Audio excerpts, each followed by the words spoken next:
Hey bag maker, today I'm going to be talking about the Gypsy Quilter lighted needle threader and lighted seam ripper, various fabrics that I've added to my stash. The book review will be for a book called Beautiful Birds. I'll be demonstrating how to use wide mouth sliders, and there's a great giveaway at the end. I'm Sarah Lawson from Sew Sweetness. Thanks so much for joining me for Social Sunday, my weekly sewing chat.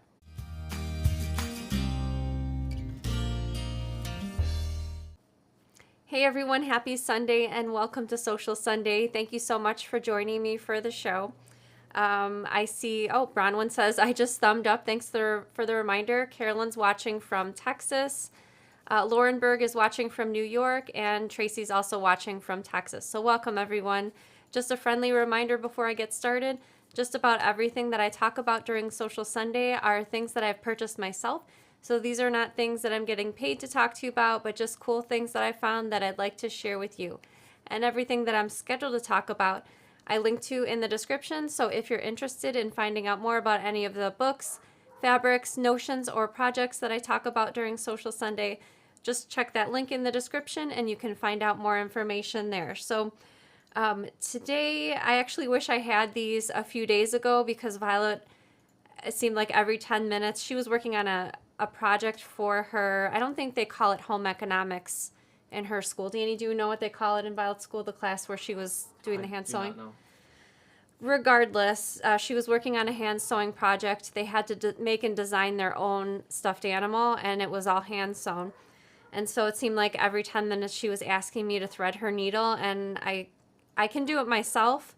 I have a method where I sort of pinch the very end of the thread between my fingertips and then kind of force the needle on top of, I mean, there's really no thread sticking out. It just kind of somehow goes on there, but that's how I do it. But I wish I would have had these tools when she was asking me, because it would have been so easy for her to do it herself with these tools. But anyway, Danny's going to switch to the overhead camera. These are from Gypsy Quilter, and they're a lighted needle threader and a lighted seam ripper.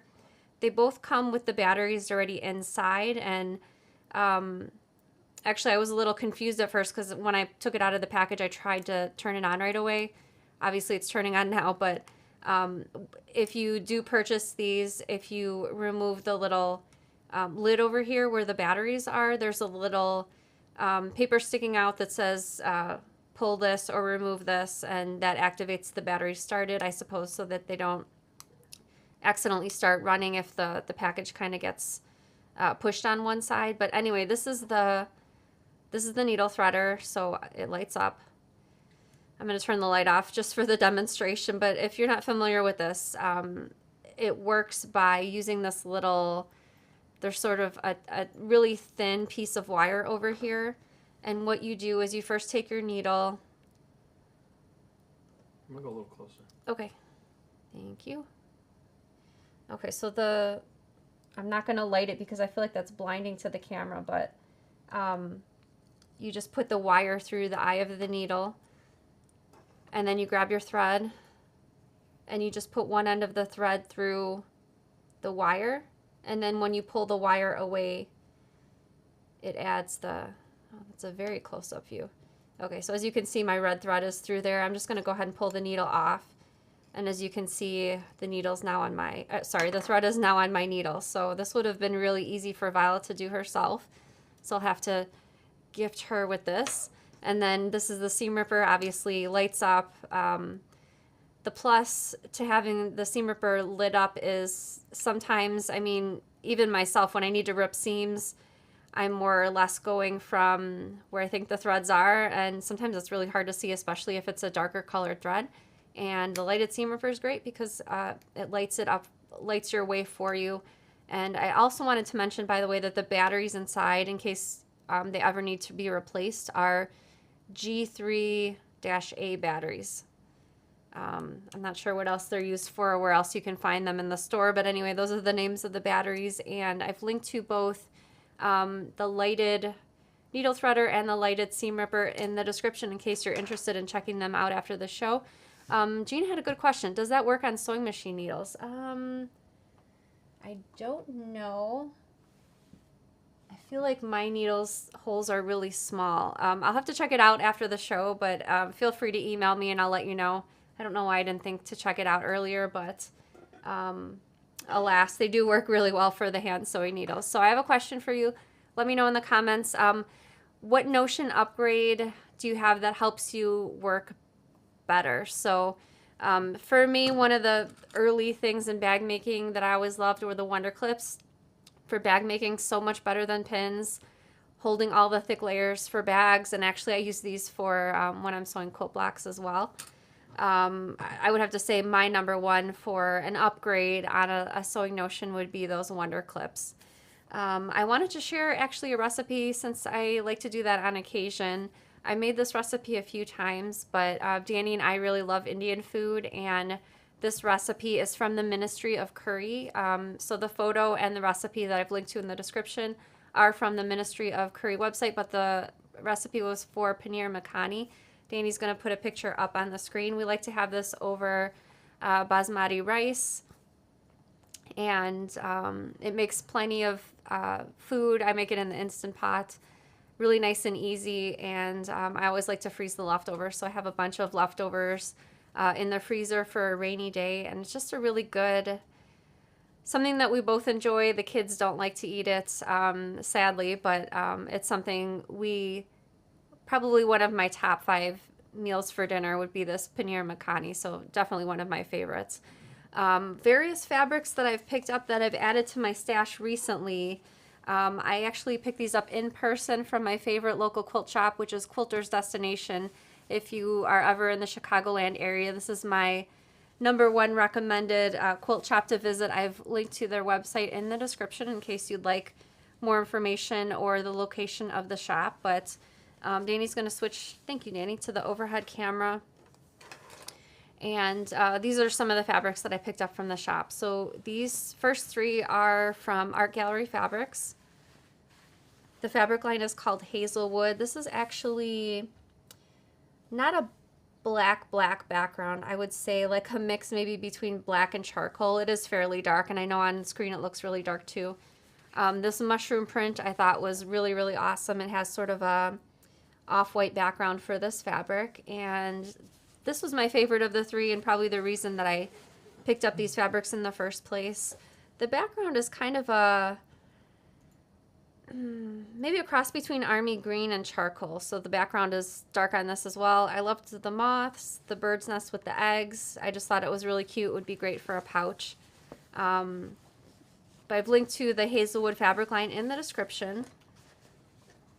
These next fabrics are, I didn't pick up the whole fabric line, but I did pick up, I think, 3 or 4 different prints, and I like the colors. I don't know how to explain it. I guess something about this fabric, it's not quite a text print, I would say, but I just love the painterly look, I guess, of the fabrics. Love the bright colors on this one. It's funny because earlier today when I was looking at the Quilter's Destination website and kind of looking at the rest of these fabrics, I was like, I don't know why I didn't buy the whole entire fabric line, like maybe a fat quarter bundle, because they really are all really magnificent, but I guess I just picked my most favorite ones. I really love this bright aqua background color in this one. I don't know, they're just fantastic and really different than anything that I have in my stash. And then I did pick up a wide back fabric from Cave, and even though I don't plan on using this for the backing of a quilt, but I did get it for maybe a really large bag. As you can see by my hand over here, the flower is quite large. Really bright colors. I don't know, I like his floral prints. They're really great. So I've linked to all the fabrics in the description in case you're interested in checking them out after the show. And in case you're kind of newish around Sew Sweetness, you may not be familiar with my 6 quick Cork projects, but Valentine's Day is coming up, and in case you'd like to make a really quick project, these are all maybe 10 minutes or less Cork projects, can also be made with vinyl.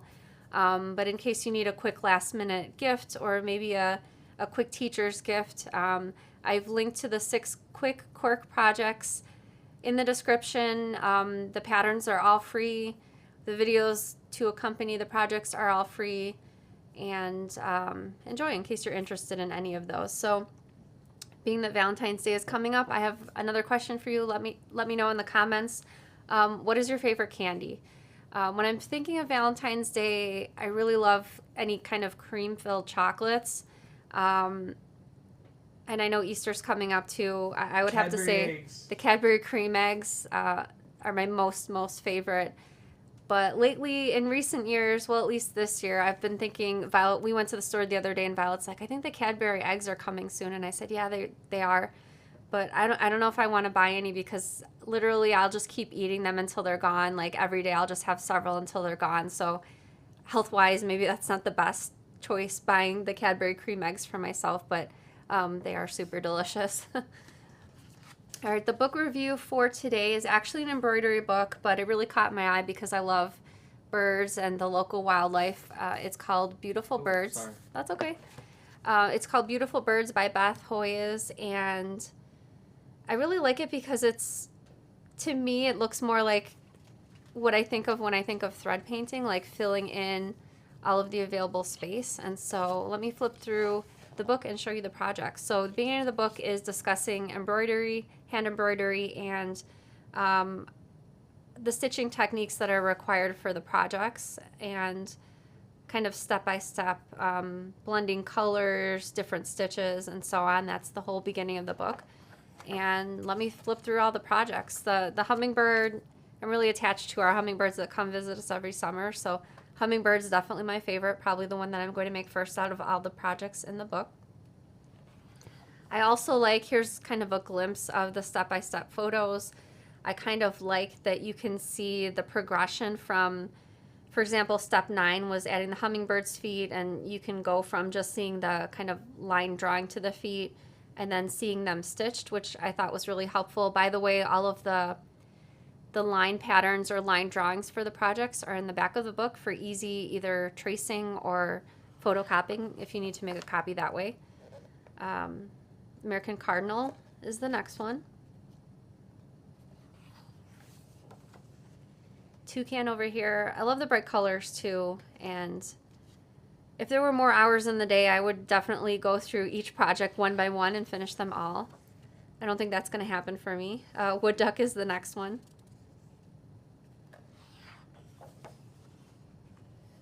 Flamingo.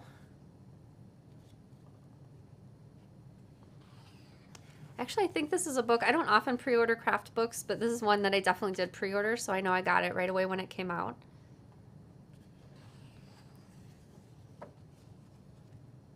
A puffin.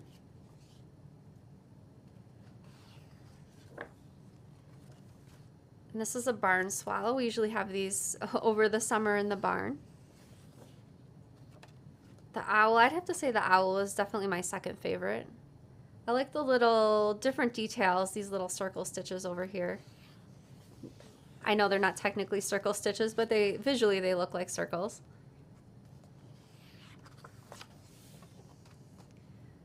The raven, and then there's one more.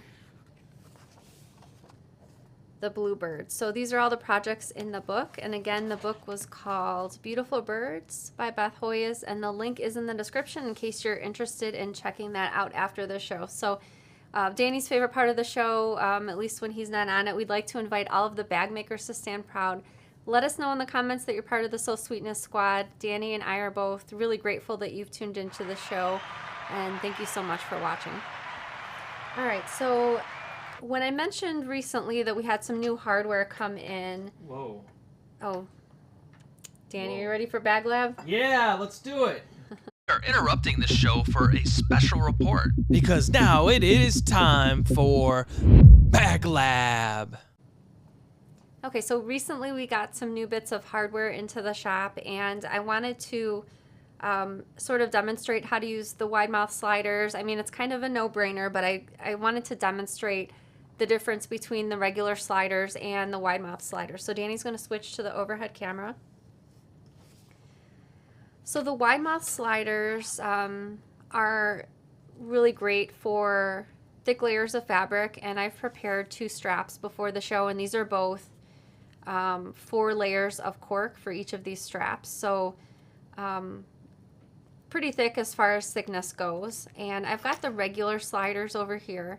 These are the adjustable sliders, and then I've got the wide mouth counterpart right next to each one. And as you can see, if I put them side by side, kind of trying to align that middle bar, there's a lot more height over here on either side of that center bar, which is great for your thicker fabric. So normally when you're making an adjustable strap, you're not only putting the strap fabric once through the slider. If you've made an adjustable strap before, you're probably familiar with this. But generally, once you go through once, which this kind of doesn't slide very smoothly through the regular slider just because there's not a lot of extra room, generally you have to go through a second time because you're stitching the fabric to itself, and I really can't get through a second time getting that fabric through in order to make the strap adjustable. So with this cork strap, that's not going to work with the regular slider, but with the wide mouth slider, because all of that extra room, it goes through really easily, as you can see, and then there's also plenty of room for the fabric to go through a second time. Actually, let me pull that through. Okay, as you can see, I can get it to go through quite easily a second time.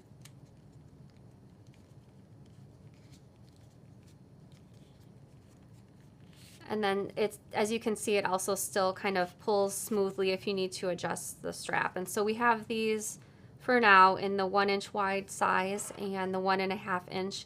And the 1.5 inch is measured at the top and the bottom of that center bar, and that sort of kind of tapers off at the end. And that doesn't mean that your strap fabric won't fit through the ends. Actually, as you can see, it kind of looks quite nice through the tapered ends as well. So if you have a need of wide mouth sliders, I've linked to these in the description. And like I mentioned, they're great for the thicker fabrics. You can also use it for, say, like a thinner cotton strap attached to Shapeflex. You'll just have the extra space, so it'll work for thin fabrics as well, especially if you prefer the look of this style compared to this. Or we also have the flat sliders as well in the shop. But just wanted to go through each week and sort of demonstrate some of the new bits of hardware. So if you ever have an idea for a question that I can discuss as part of Bag Lab, you can always email me your suggestion. Danny's going to put my email address on the bottom of the screen. It's sarah@sewsweetness.com. I do receive a good amount of submissions, but I save them all in my email inbox, and week by week, or actually since we generally do Bag Lab every other week, a couple times a month, I'll be working through that email inbox until we take care of all of the Bag Lab submissions. All right, I'm going to be answering questions live in just a minute, so if you have a question for me, you can enter that in the comments right now on either Facebook or YouTube, wherever you watch Sewcial Sunday. It can be a general sewing question about a notion or tool, or a bag making question. Go ahead and type your question right now in the comments, and I'll be answering as many questions as I can live in just a minute. Before we get over to the questions, I wanted to announce the winner of last week's giveaway, and that winner is Judy DeMillo. So congratulations to you, Judy. Please email me after the show so that I can get you connected with your prize. And again, my email is sarah@sewsweetness.com. All right, Danny, take it away with the questions. Anita says, it does work with sewing machine needles. Thank you very much, Anita. I felt rather embarrassed that I didn't think to check that before the show, but I appreciate you piping up with that information in the comments. Thanks, Anita. Janet says, how many layers of vinyl is good for a strap? I guess it depends. If you're just going to go with the 2 layers, meaning a strap wrong sides together in half, you might consider some extra stability by inserting perhaps a piece of twill tape or grill grain ribbon in between the layers that helps kind of strengthen and stabilize the strap. And if you'd like to do that, I actually have a free video on my YouTube channel, and the title of the video is how to get smooth straps. So if you go to the So Sweetness channel and type that in the So Sweetness search box, that video will come up. It's super simple and easy to do. You can have 3 layers of vinyl or cork strap, or even 4. Obviously 4 is very similar to a quilting cotton strap, kind of pressing it like double fold bias tape. And if you're just going to go with the 3 layers, you'll just kind of fold it in thirds. So for example, for a 1-inch wide strap, you'll fold one of the long edges in by 1 inch, and then you'll kind of fold the remaining long edge directly on top of it. So the one edge would be raw. You can either leave it raw or coat it with either edge coat or Giardini paints. Angela said, I was watching another YouTube video and canceled it to watch So Sweetness. Thank you so much, Angela. I really appreciate you. Rebecca says, will you be getting a 1/4 inch and 1/2 inch sliders? We do currently have the 1/2 inch sliders. Let me see if I have any on the table over here.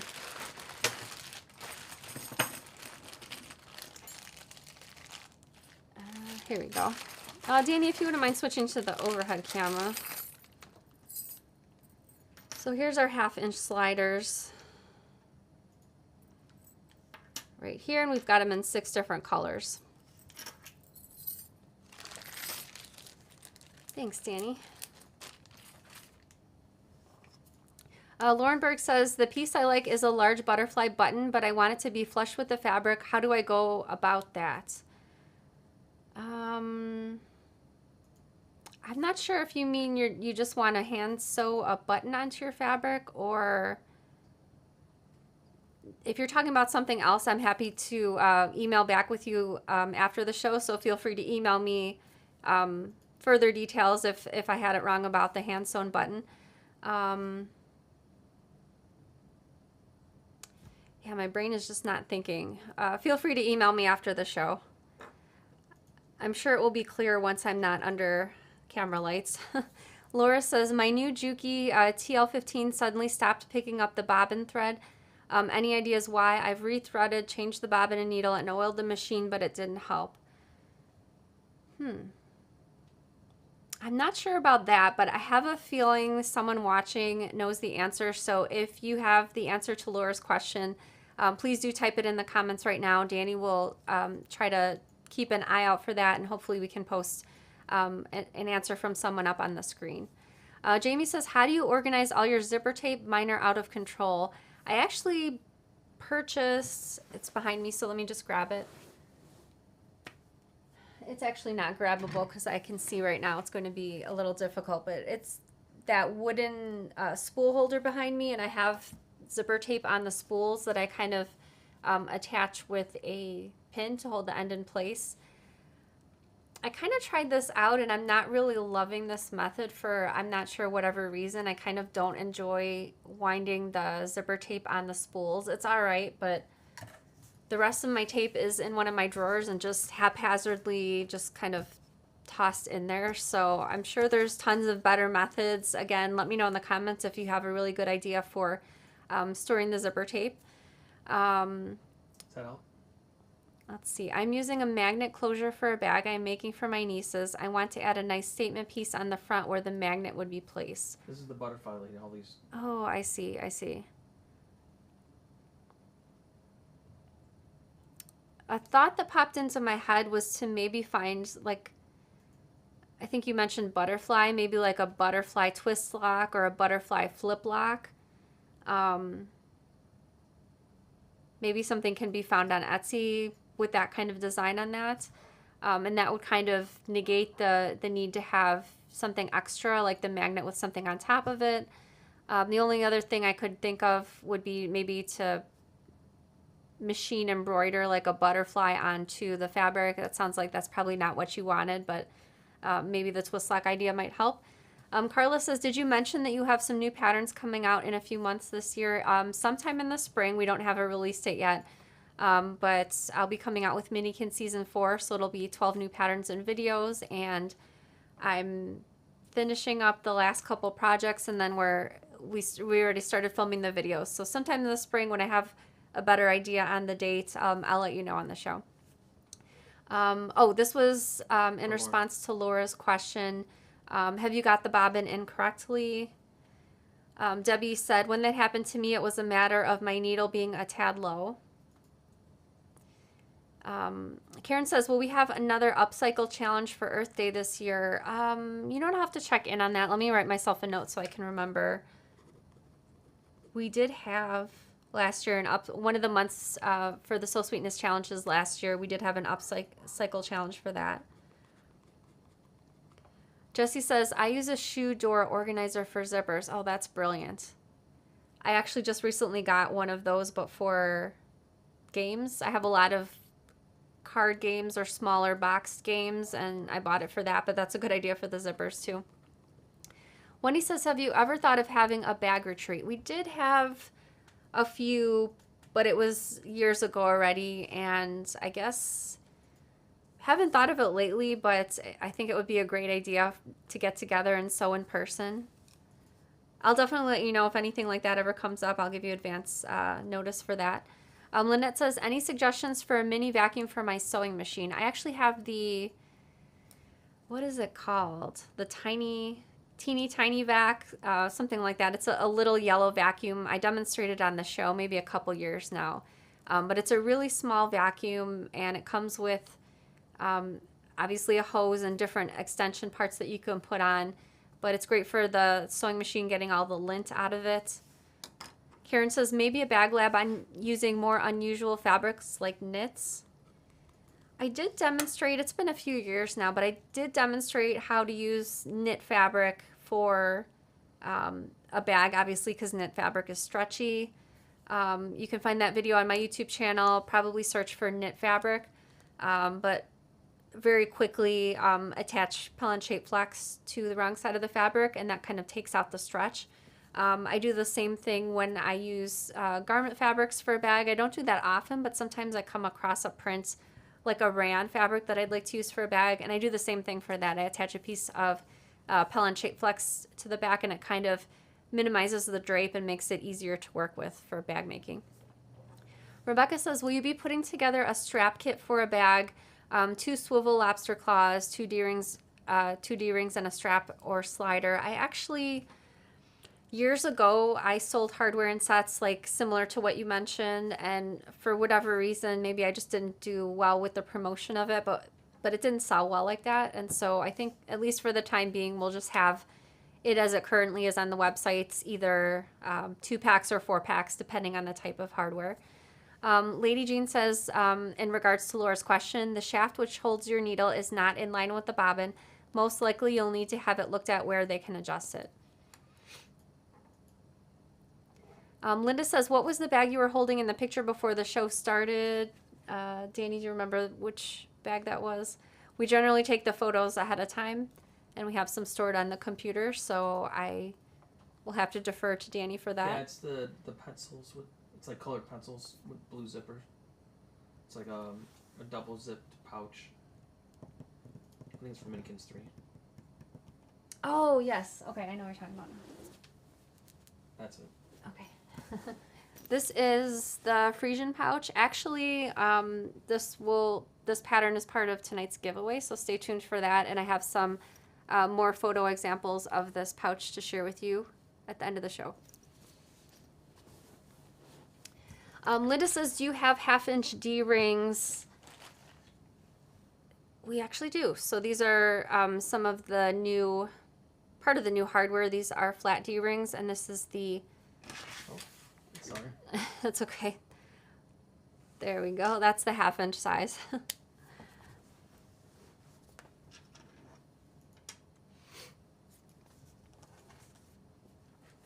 Julie says, if you use smaller size magnetic snaps, do you need to use 2 to have it match the strength of a regular size magnet?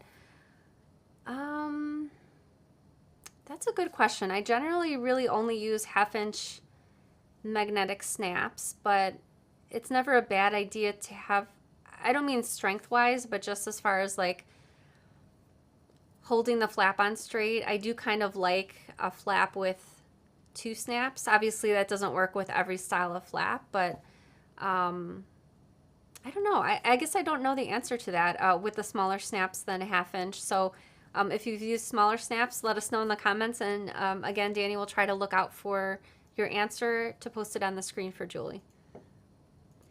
Teresa says, I made a modification to a pattern and put a large slip pocket on the inside.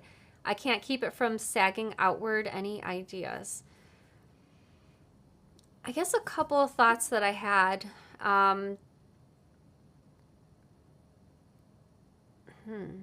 Sounds like you want to keep it large. So my initial thought was maybe to top stitch down the center so it would hold up a little bit better. Elastic on the top edge, maybe making an elastic casing is an idea. It doesn't necessarily have to be so gathered. You could make the elastic about the same width of the pocket as you want, if you wanted, so it wouldn't be as gathered as some elastic pockets look. Another idea is maybe add some interfacing near the top edge, like is done for credit card slots. Perhaps a non-woven interfacing, or maybe adding perhaps a piece of Decoville Light to the lining portion of that slip pocket. So I guess those are a couple ideas initially that I had. If you are watching, you have some other ideas about that for the slip pocket, the large slip pocket, again, let us know in the comments. Michelle says, do you ever use bell cord as a closure? If so, do you use the same thread as the Velcro? I actually don't know what bell cord is. I don't know if that's another name for an item I might be familiar with. I'm so sorry. Yeah, I'm not sure what that is.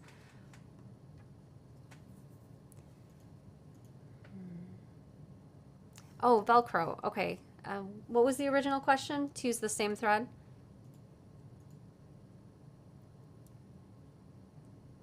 Oh, okay. So if I'm using Velcro, I generally purchase it either white color or black color. I like to use the same color as the Velcro because it tends to blend in really well. So I would recommend using either white thread or black thread, depending on what color of Velcro that you have.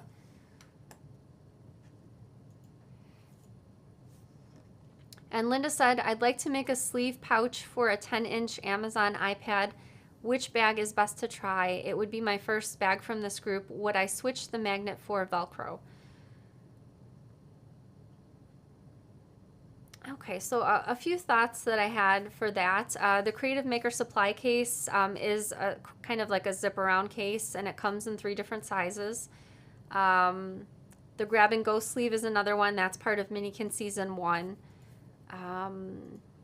Trying to think what other options. If you've made a So Sweetness pattern for an iPad or an e-reader, let me know in the comments what other project that you use to hold your iPad, and again, we'll post that in the comments on the screen. We'll post those comments on the screen.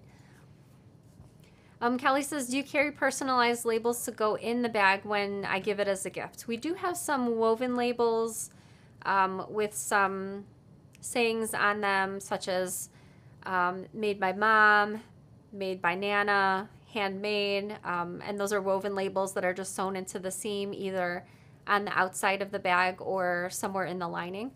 You can find those on the So Sweetness website in the Notion section. Corey says, what is the difference between Decoville and Decker Bond? That's a really great question. So I feel like Decoville Light and Pellon Decker Bond, which is number 809, are very similar. I feel like the Decoville Light is maybe a hair thicker. And Decoville also has Decoville Heavy, which there really isn't a Pellon substitute, which is exactly the same as the Decoville Heavy.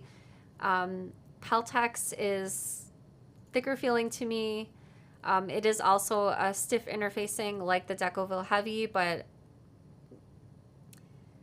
the Decoville Heavy is kind of advertised as a leather-like feel, which I guess means that it's a little bit more flexible, not as quite as stiff as the Peltex. But I do, if you're interested in seeing Decovil Light and Decovil Heavy compared, I do have a comparison video on my YouTube channel. If you go to the So Sweetness YouTube channel, and you can also find this on my website, and just type in Decovil in the search box, my video should pop up for that. Debbie says, how many pages can be added to the Creative Maker supply case or the Ultimate Art Organizer? I actually have an Ultimate Art Organizer behind me.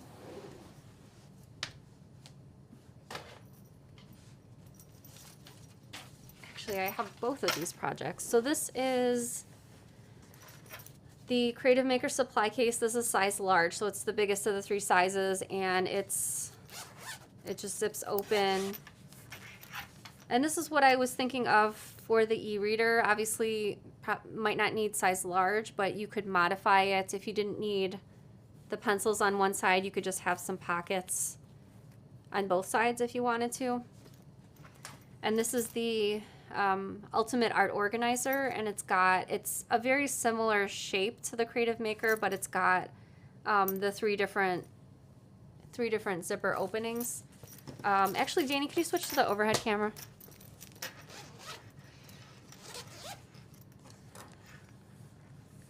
So this has the multiple pages. Let me get all these open.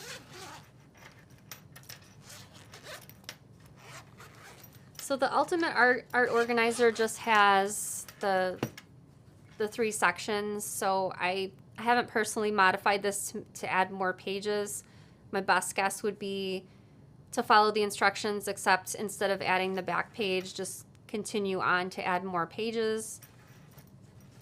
But this is what it looks like sort of from the top view.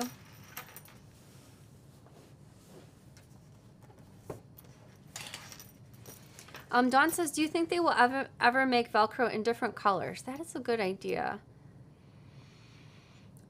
There might be some online in different colors. I guess I haven't investigated it. I've always just used the white or the black. Marge says, does cork work for an iPad pouch? I actually have made this Creative Maker in cork fabric.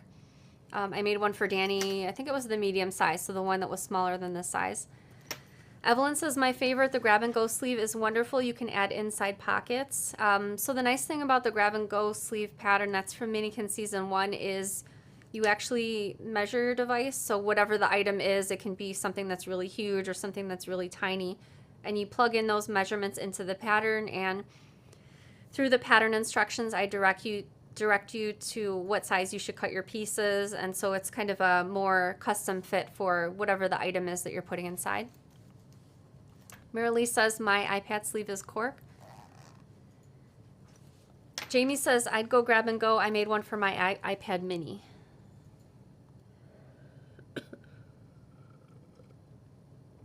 Oh, Angela says, I would like to have some woven labels that say So Sweetness. Actually, I really like that idea. I'm going to write that down so I can check that out after the show. Eileen says, I used my widget for my iPad but made it 1 inch taller thanks to your video on enlarging. Oh, that's awesome. So the widget messenger bag is a standalone pattern and video, and that's a really great suggestion for the iPad. Oh, Barb says they do make Velcro in many colors. Oh, that's good to know. I'll have to check that out too.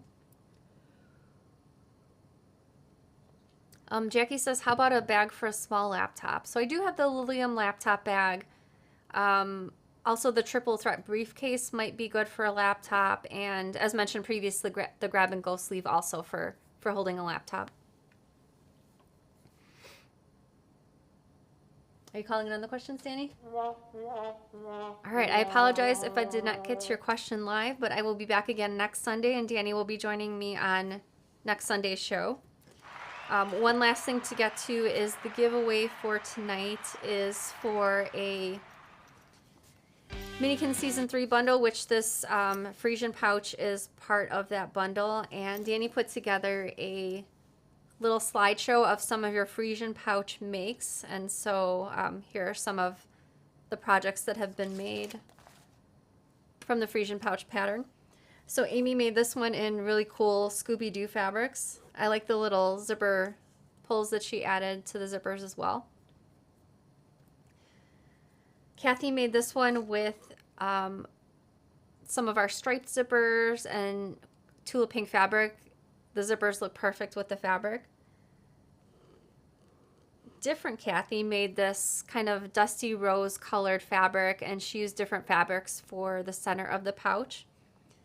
Earlyn made this Harry Potter version with an awesome Harry Potter HP zipper pull on that project. Hannah made this one with Anna Maria Horner fabrics for the front and back of the pouch, and some rainbow zippers for that. Latoya often makes repurposed projects, and this is another one of her repurposed denim projects and looks super awesome. This one I wanted to share with you is made by Lori. She modified the Frisian pouch into a waist bag, and I have some more photos coming of her insides. This is another modification she added for an ID holder, slots for credit cards. And then on the inside, she modified it to hold specific things like that little hand sanitizer you can see in the front, pens, lotion. And here's the back of the bag. As you can see, she added a sleeve to put that adjustable strap through for kind of making this a waist bag, and that one was made in wax canvas. Nancy made this one with kind of a retro cherry print. That turned out really awesome.